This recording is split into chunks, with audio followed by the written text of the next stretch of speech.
प्रदेश के सोनीपत नगर निगम में हुए मेयर पद के उपचुनाव में मतदान प्रक्रिया के बाद आज कांग्रेस प्रत्याशी कमल दीवान ने मतदान के दौरान बयापुर गांव में बनाए गए बूथ और वहां हुए मतदान को एक प्रेस वार्ता कर असंवैधानिक बताया। इस दौरान कमल दीवान ने बयापुर गांव, जहां पर वर्तमान समय में सरपंच है, वहां हुए मतदान पर सवाल उठाते हुए कहा कि ये क्षेत्र निगम से बाहर है तो फिर वहां के मतदाताओं को पर्ची बांटना और निगम के लिए मतदान करना असंवैधानिक है। इसलिए उन्होंने चुनाव आयोग को मेल किया है और प्रशासन को भी इस चीज से अवगत करवाते हुए जवाब मांगा है। उन्होंने कहा कि चुनाव आयोग के जवाब के बाद वे आगे का फैसला लेंगे कि कानूनी प्रक्रिया अपनाई जाए या कुछ और कदम उठाए। इस दौरान उनके वकील ने भी चुनाव प्रक्रिया को डेमोक्रेसी खत्म करने वाला बताया और कहा कि अगर चुनाव आयोग हमें संतुष्ट नहीं कर पाया तो हम अगली कार्यवाही पर सोचेंगे। जैसा कि आपको पता है कि 2 मार्च को जो है उपचुनाव हुआ था मेयर प्रत्याशी का सोनीपत में, जिसमें मैं इंडियन नेशनल कांग्रेस का कैंडिडेट था और भाजपा के थे। उसके अलावा 4-5 कैंडिडेट और भी थे अदर पार्टीज के। और सारा चुनाव जिस दिन होने वाला था 2 तारीख को, तो 1 तारीख को शाम को जो पता लगा कि जो बयापुर गांव है उसको जो है हम इसमें जो है नगर निगम में जोड़ दिया गया और उसकी जो है पर्चियां बट गई। वहाँ पे हम लोग वहाँ शाम को गए गांव में, मैं और हमारे पूर्व विधायक सुरेंद्र पवार जी वहाँ जाकर लोगों को मिले। तो लोगों को समझ नहीं आ रहा था कैसा क्या करना है, लेकिन हम उनसे मिले जाके और उनको बोला और हमने फिर जाके प्रशासन में बात करी। तो ये जो एक आर्टिकल छपा था उस दिन दैनिक जागरण में, जिसमें हमारे डीटीपीओ थे और निगम के जो है ये जॉइंट कमिश्नर और हमारे डीसी साहब, ये आर्टिकल छपा था। इसमें तीनों ने अलग अलग तथ्य दिए थे। ये दैनिक जागरण में छपा था, तो इसमें तीनों ने अलग अलग तथ्य दिए थे। फिर चुनाव संपन्न हुआ और उसके बाद हमने जो है उसकी पूरी इंक्वायरी करी, हमारी लीगल टीम के साथ स्टडी करी। लीगल टीम उस पर पूरा स्टडी कर रही है क्या। और ये जो है बयापुर गांव है, ये 3 जुलाई 2015 को नोटिफिकेशन नंबर 18/82/2015 3(1) में जो है ये नोटिफिकेशन हुआ था, अधिसूचना हुई थी, जिसके तहत इसको नगर निगम के अंदर लिया गया था। और फिर उसके बाद जो भी कारण रहे 26/7/2018 को फिर दोबारा से सरकार ने अधिसूचना करके संख्या नंबर 18/156/2018 3(1) में इसको है नगर निगम से बाहर कर दिया गया। तो आज ये प्रेस कॉन्फ्रेंस इसलिए बुलाई गई है कि सरकार की मंशा का बताने के लिए। और बड़ी हैरानी की बात है, जहां हमें पता नहीं है कि बयापुर में चुनाव हो रहा है, जो हमारे प्रतिद्वंदी थे जो मेरे राजीव जैन जी, वो उस दिन 1 दिन पहले 1 तारीख को पूरे गांव में घूम के और वहां जाके सबसे बात करके आ गए। तो ये मंशा जता रही है सरकार की, ये क्या करना चाह रहे हैं, क्या मन की मंशा है, मतलब क्या करना चाह रही है सरकार कि जब हमें एक चीज पता है। और ये कौन सा कानून है जब एक जो है क्षेत्र नगर निगम के क्षेत्रफल में आ ही नहीं रहा एक गांव, कैसे जब वहां पे सरपंच है, सरपंच का नाम है हिमाचल। तो हमने कल जो है चीफ इलेक्शन कमिश्नर हरियाणा को, इलेक्शन कमीशन ऑफ इंडिया को और हमारे जो डीसी साहब है उनको और जो निगम के कमिश्नर है उनको सबको जो है ये मेल करी है, ये बताने के लिए कि ये जो है गलत है।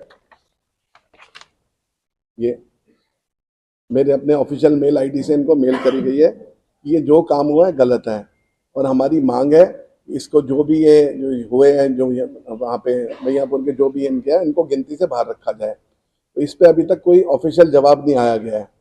तो ये जनता को बताने के लिए, हमारे पूरे देश को बताने के लिए प्रेस कॉन्फ्रेंस करी गई है कि देखिए कितना गलत काम हो रहा है, तो कितनी मतलब मिसमैनेजमेंट है और क्या मंशा है सरकार की इसके पीछे, कि कैसे एक जो गांव है जो जहाँ पे सरपंच है, पंचायत के अंडर है, और हमारे जो है अपना ये हमारी सरकार वहाँ पे नगर निगम में उसको लेके पर्चियां बांट के, और कितना बड़ा फ्लॉ है, ब्लंडर है सरकार की तरफ, उस पे सरकार की तरफ से।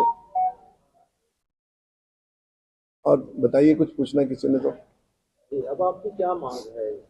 देखिए, हमारी सिर्फ एक ही मांग है, जो बहियापुर गांव नहीं है, जो हमारे इसमें नहीं आता, जो पंचायत के उस अंडर आता है, उसके जो जो उनके बॉक्सेस है उनकी काउंटिंग नहीं करनी चाहिए, उनको बाहर रखा जाए। बस यही हमारी मांग है और कोई है नहीं। बाकी सारा हाँ जी, मैंने बिल्कुल लिखित में दिया है। आप इंग्लिश में है, अगर आप कहेंगे तो मैं पढ़ के सुना सकता हूँ आपको। मैंने लास्ट की लाइन बता देता हूँ। It is prayed that the votes casted in village Bahiyapur booth number 228, 229, 230, 231, 232 be spared from counting so that free and fair poll process is done। ये मैंने लास्ट में लिखा है और इसमें पूरा हवाला दिया गया है, ये आप लोग देख सकते हैं। पूरा ये मेल भेजी गई है, इसमें सबको जो है एड्रेस करी गई है। इलेक्शन कमीशन ऑफ इंडिया हो, चीफ इलेक्शन कमिश्नर हरियाणा और हमारे जो है डीसी हैं सोनीपत के, हमारे जो कमिश्नर हैं यहाँ के, सबको जो है ये सीसी भेजी गई है। लेकिन अभी तक किसी का भी कोई उत्तर नहीं आया है। कल शाम को ये मेल भेजी गई थी और 6 बजे मैंने मेल भेजी थी कल ये, और मेरी ऑफिशियल आईडी से भेजी गई थी।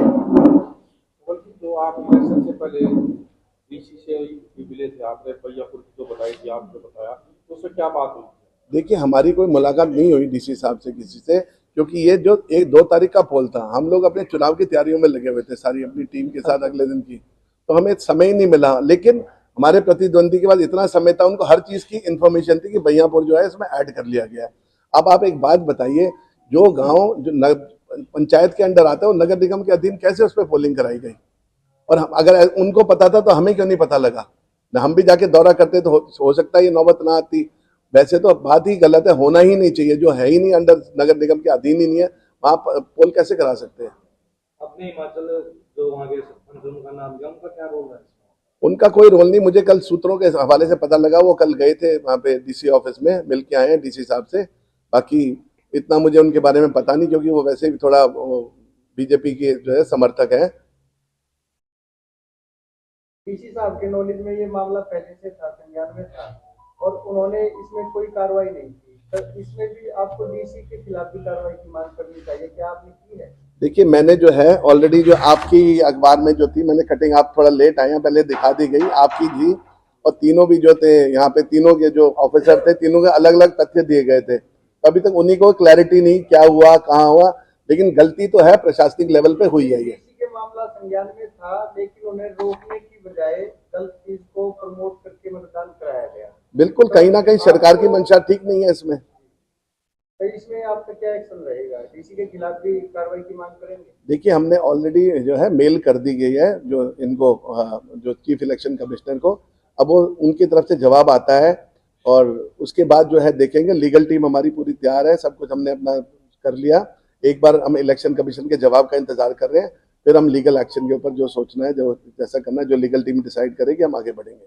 और ये दोनों चीजें एक साथ नहीं हो सकती। जैसा कि पीछे भी हमने जब क्लैरिफिकेशन ली इसमें ज्वाइंट कमिश्नर से और आरओ साहब से, उसमें हमें रात को ये बताया गया था कि ये जो बूथ हैं पर्टिकुलर सिर्फ बूथ बनाए गए हैं, बट इसके अंदर जो वोटर हैं वो मूल वहाँ का निवासी नहीं है, जो हमारे को इन्फॉर्मेशन दी गई थी।